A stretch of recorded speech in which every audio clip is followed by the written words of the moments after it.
Hi, എല്ലാവർക്കും പുതിയൊരു വീഡിയോയിലേക്ക് സ്വാഗതം. ഇന്ന് ഞാൻ നിങ്ങളോട് പറയുന്നത് കൃഷ്ണ നദിയെക്കുറിച്ചാണ്. ഇന്ത്യയിലെ മഹാരാഷ്ട്രയിലെ പശ്ചിമഘട്ടത്തിലെ മഹാബാലേശ്വർ നിരകളിൽ നിന്നാണ് കൃഷ്ണ നദി ഉത്ഭവിക്കുന്നത്. 1400 കിലോമീറ്റർ നീളമുള്ള ശ്രദ്ധേയമായ ഒരു യാത്ര ഈ നദി ആരംഭിക്കുന്നു. മഹാരാഷ്ട്ര, കർണാടക, തെലങ്കാന, ആന്ധ്രാപ്രദേശ് എന്നീ ഇന്ത്യൻ സംസ്ഥാനങ്ങളിലൂടെ ഇത് ഒഴുകുന്നു. ഒടുവിൽ കൃഷ്ണപട്ടണം പട്ടണത്തിൽ വെച്ച് ബംഗാൾ ഉൾക്കടലിൽ ലയിക്കുന്നു. കൃഷ്ണ നദി 1400 കിലോമീറ്റർ ദൈർഘ്യമുള്ള ഒരു ശ്രദ്ധേയമായ യാത്ര ആരംഭിക്കുന്നു. ഇത് 4 ഇന്ത്യൻ സംസ്ഥാനങ്ങളിലൂടെ കടന്നു പോകുന്നു: മഹാരാഷ്ട്ര, കർണാടക, തെലങ്കാന, ആന്ധ്രാപ്രദേശ്. കൃഷ്ണ നദിക്ക് വിശാലമായ ഒരു പോഷക നദി ശൃംഖലയുണ്ട്. ഇതിൽ തുംഗഭദ്ര, ഭീമ, ഘട്ടപ്രഭ, മാലപ്രഭ, മൂസി എന്നിവ ഉൾപ്പെടുന്നു. ഈ പോഷക നദികൾ ഏകദേശം 5,80,000 ചതുരശ്ര കിലോമീറ്റർ വിസ്തൃതിയുള്ള വിപുലമായ വൃഷ്ടിപ്രദേശത്ത് വെള്ളം എത്തിക്കുന്നു. കൃഷ്ണ നദിയുടെ ഒഴുക്കിൽ കാലാനുസൃതമായ വ്യതിയാനങ്ങൾ പ്രകടമാണ്. മഴക്കാലത്ത് ഏറ്റവും കൂടുതൽ വെള്ളം ഒഴുകുകയും വേനൽക്കാലത്ത് കുറഞ്ഞ അളവിൽ വെള്ളം ഒഴുകുകയും ചെയ്യുന്നു. ഇതിൻ്റെ ശരാശരി വാർഷിക ഒഴുക്ക് സെക്കൻഡിൽ ഏകദേശം 2100 ഘനമീറ്ററായി കണക്കാക്കപ്പെടുന്നു. കൃഷ്ണ നദി ഒഴുകുന്ന പ്രദേശങ്ങളിലെ കാർഷിക മേഖലയുടെ ഒരു ജീവനാഡിയാണ്. നെല്ല്, കരിമ്പ്, പരുത്തി, പച്ചക്കറികൾ എന്നിവയുൾപ്പെടെ വിവിധ വിളകളെ പോഷിപ്പിക്കുന്ന ജലം ദശലക്ഷക്കണക്കിന് കർഷകരുടെ ഉപജീവന മാർഗത്തെ പിന്തുണയ്ക്കുന്നു. കൃഷ്ണ നദിയുടെ ജലപ്രവാഹത്തിലെയും ഉയരത്തിലെയും വ്യത്യാസങ്ങൾ അതിന് ജലവൈദ്യുതി വിലപ്പെട്ട ഒരു സ്രോതസ്സായി മാറ്റുന്നു. കൃഷ്ണ നദി വൈവിധ്യമാർന്ന ജല-ഖര ജീവിവർഗങ്ങളുടെ ആവാസ വ്യവസ്ഥയെ പിന്തുണയ്ക്കുന്നു. അതിൻ്റെ വെള്ളപ്പൊക്ക പ്രദേശ വിവിധ സസ്യങ്ങൾക്കും വന്യജീവികൾക്കും നിർണായകമായ ആവാസ വ്യവസ്ഥ പ്രദാനം ചെയ്യുന്നു. ഇത് പ്രദേശത്തിൻ്റെ ജൈവ വൈവിധ്യത്തിന് സംഭാവന ചെയ്യുന്നു. കൃഷ്ണ നദിയുടെ പോഷക നദികളെക്കുറിച്ചാണ് അടുത്തത് ഞാൻ പറയുന്നത്. കൃഷ്ണ നദിയിൽ ചേരുന്ന ചെറുതും വലുതുമായ നിരവധി നദികൾ വെള്ളത്താൽ നിറഞ്ഞു നിൽക്കുന്നു. ഇത് സമീപ പ്രദേശങ്ങളിലെ ആളുകളെ വിളകൾ വളർത്താനും ജീവിതം നയിക്കാനും സഹായിക്കുന്നു. കൃഷ്ണ നദിയുടെ ചില പ്രധാന പോഷക നദികൾ ഇവയാണ്. പഞ്ചഗംഗാ നദി. മഹാരാഷ്ട്രയിലെ മഹാബാലേശ്വർ എന്ന പട്ടണത്തിന് സമീപം നിന്ന് ആരംഭിക്കുന്ന കൃഷ്ണ നദിയുമായി സംഗമിക്കുന്ന ഒരു വലിയ നദിയാണ് പഞ്ചഗംഗാ നദി.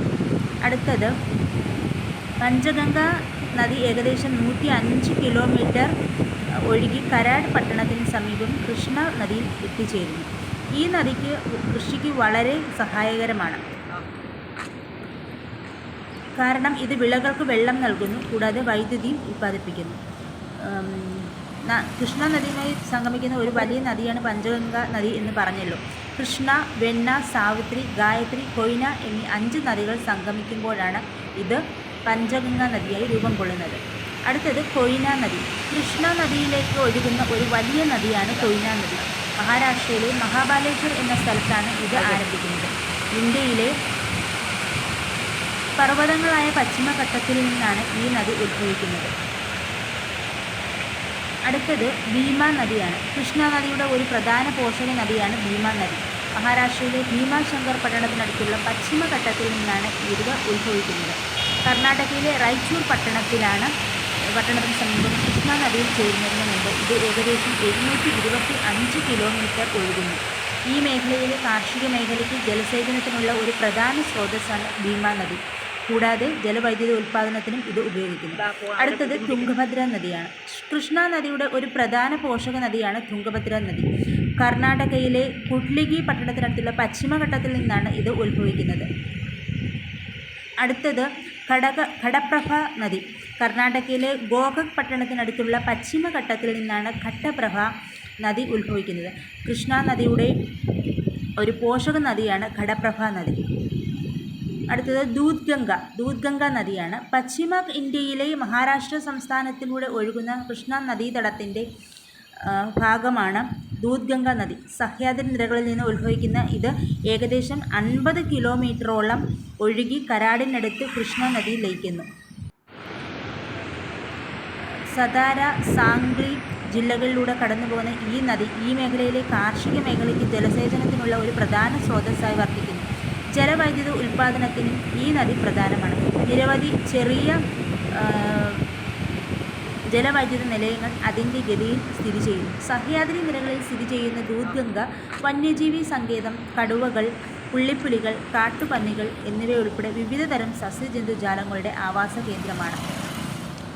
അടുത്തത് മാലപ്രഭ നദിയാണ്. കർണാടകയിലെ ഖാനാപൂർ പട്ടണത്തിനടുത്തുള്ള പശ്ചിമഘട്ടത്തിൽ നിന്നാണ് മാലപ്രഭ നദി ഉത്ഭവിക്കുന്നത്. കൃഷ്ണാനദിയുടെ ഒരു പോഷക നദിയാണ് മാലപ്രഭ നദി. അടുത്തത് മൂസി നദിയാണ്. കൃഷ്ണാനദിയുടെ ഒരു പോഷക നദിയാണ് മൂസി നദി. തെലങ്കാനയിലെ അനന്തഗിരി പട്ടണത്തിനടുത്തുള്ള ഡെക്കാൻ പീഠഭൂമിയിൽ നിന്നാണ് ഇത് ഉത്ഭവിക്കുന്നത്. തെലങ്കാനയിലെ വടപ്പള്ളി പട്ടണത്തിനടുത്ത് കൃഷ്ണാനദിയിൽ ചേരുന്നതിന് മുമ്പ് ഏകദേശം 240 കിലോമീറ്റർ ഒഴുകുന്നു. കൃഷ്ണാനദിക്ക് ചുറ്റുമുള്ള സസ്യജന്തുജാലങ്ങൾ എന്ന് പറയുന്നത് തേക്ക്, റോസ്വുഡ്, ചന്ദനം, മറ്റ് ഉഷ്ണമേഖല ഹാർഡ്വുഡ് വുഡ്സ്, യൂക്കാലിപ്റ്റസ്, അക്കേഷ്യ, മറ്റ് വിദേശ ഇനങ്ങൾ, വിവിധതരം ജലസസ്യങ്ങളും കണ്ടൽക്കാടുകളും ഉൾപ്പെടുന്നു. ജന്തുജാലത്തിൽ മകർമുതലകൾ, ഇന്ത്യൻ കരിയിലകൾ, മറ്റു ഉരകങ്ങൾ, ബംഗാൾ കടുവകൾ, പുള്ളിപ്പുലികൾ, മറ്റു വലിയ പൂച്ചകൾ എന്നിവ ഉൾപ്പെടുന്നു.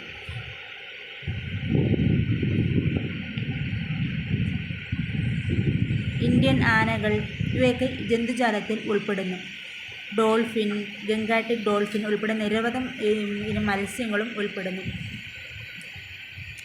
ഈ വീഡിയോ നിങ്ങൾക്ക് ഇഷ്ടമായെങ്കിൽ നിങ്ങൾ സപ്പോർട്ട് ചെയ്യുക, സബ്സ്ക്രൈബ് ചെയ്യുക, കമൻറ്റ് ചെയ്യുക. ഇഷ്ടമായില്ലെങ്കിൽ ഡിസ്ലൈക്ക് ചെയ്യുക.